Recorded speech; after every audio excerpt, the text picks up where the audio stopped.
नमस्कार दोस्तों, स्वागत है आप सबका आपके अपने YouTube चैनल आज स्टडी ऑफिशियल में।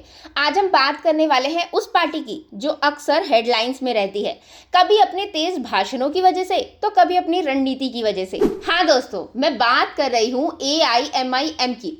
AIMIM की कहानी सिर्फ राजनीतिक जीत या हार की नहीं है, ये कहानी है एक समुदाय की आवाज से लेकर लोकतांत्रिक राजनीति में जगह बनाने तक की।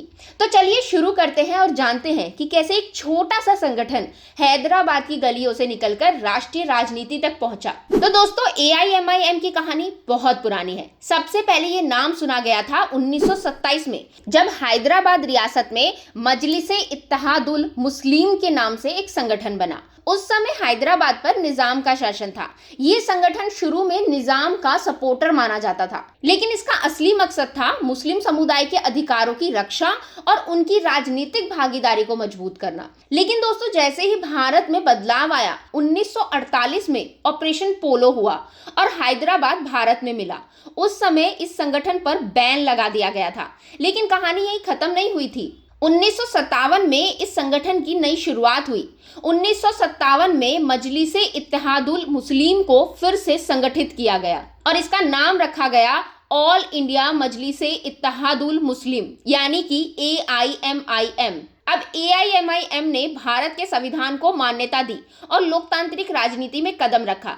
इस नए रूप में AIMIM ने तय किया कि वह संविधान के तहत काम करेगी और सभी लोकतांत्रिक प्रक्रिया में हिस्सा लेगी। AIMIM के इतिहास में सबसे लंबे समय तक जो नेता रहे वो है सुल्तान सलाहुद्दीन ओवैसी। उनकी सोच थी कि हैदराबाद और आसपास के मुस्लिम समुदाय की आवाज को मजबूत किया जाए।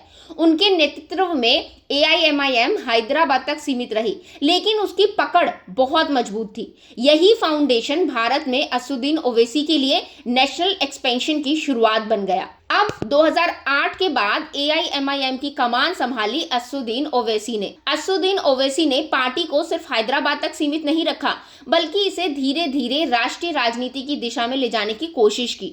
उनकी तेज और समटाइम्स कंट्रोवर्शियल स्पीच ने उन्हें एक पहचान दिलाई और आज AIMIM सिर्फ एक रीजनल पार्टी नहीं रही, ये नेशनल पॉलिटिक्स में अपनी मौजूदगी दर्ज कराने लगी है। चलिए अब बात करते हैं AIMIM की आइडियोलॉजी की। तो AIMIM की आइडियोलॉजी है सीधी और क्लियर। संविधान सबसे ऊपर, अल्पसंख्यकों की सुरक्षा, सामाजिक न्याय, शिक्षा और राजनीति का रिप्रेजेंटेशन। असदुद्दीन ओवैसी कहते हैं कि हम किसी धर्म के खिलाफ नहीं है, लेकिन डिस्क्रिमिनेशन के खिलाफ है। यानी कि AIMIM का मकसद इक्वल राइट्स और फेयर रिप्रेजेंटेशन सुनिश्चित करना है। दोस्तों, AIMIM की राजनीतिक यात्रा बहुत इंटरेस्टिंग रही है। शुरुआत हैदराबाद से हुई, लेकिन धीरे धीरे पार्टी ने कई राज्यों में अपनी कोशिशें शुरू की, जैसे कि महाराष्ट्र, बिहार, उत्तर प्रदेश, कर्नाटक, पश्चिम बंगाल।